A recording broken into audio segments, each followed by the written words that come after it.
2001 was the 11th gen Skyline, which was introduced and was based on the Nissan's FM platform, which is identical and shares many parts of the 350Z. This baby had a VQ35DE and was the first Skyline made for export in the US. We know it as the Infiniti G35, which is the company's luxury brand. What's up guys, my name is Dom and this is the DR channel. If you're like me, you love cars, you like imports, Europeans, domestics, you don't care, you just like getting behind the wheel, then this is the channel for you. So please like and subscribe to the channel.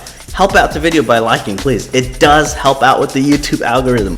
The early Skyline models include the 250 GT, which is a 2.5 liter VQ25DD, which is a V6 push of 212 horsepower and 199 pounds of torque. 250 GTE, which is the GT4, which is all-wheel drive, had the same motor.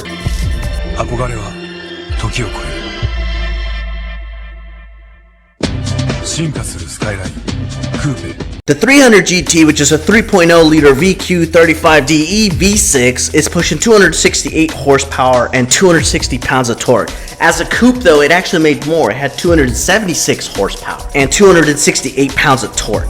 Now 2002 was crazy. The US finally gets it, so Nissan packs its bags, it puts on a suit, and it comes in as a G35. G35 broke tradition. It changed the game. It no longer had an inline 6 like the other Skylines. It didn't have a turbo and it didn't have a GTR version. Skylines in 2003 refined its designs and were updated. New grille, headlights, mirrors, interior, and suspension. 2004, the coupe and sedan gets subtle improvements. Transmission updates, grille, bumper, and optional 19-inch wheels. US V35 in 2003, which is the G35, nominated as Motor Trend's Best Car of the Year and Top 10 Best Cars list from Car and Driver. 2003 to 2004, we get the VQ35DE, which pushed 260 horsepower and 260 pounds of torque as a sedan, 280 horsepower and 270 pounds of torque as a coupe. 0 to 60, guys, in 5.2 seconds to 5.7 seconds, depending on the version,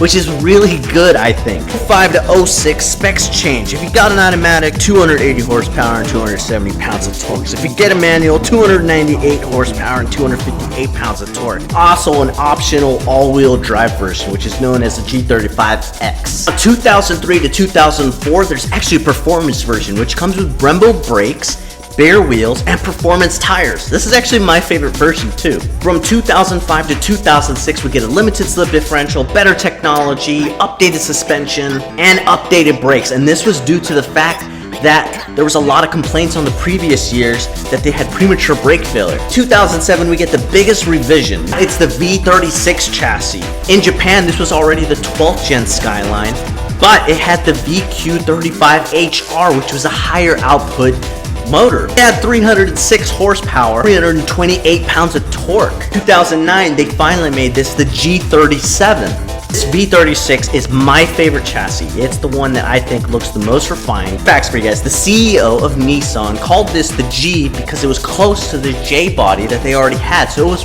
really done for marketing purposes. G35 was built on that FM platform that I was saying. That meant that the engine was mounted towards the back of the axle, which gave this vehicle 52-48 weight distribution, which is really good.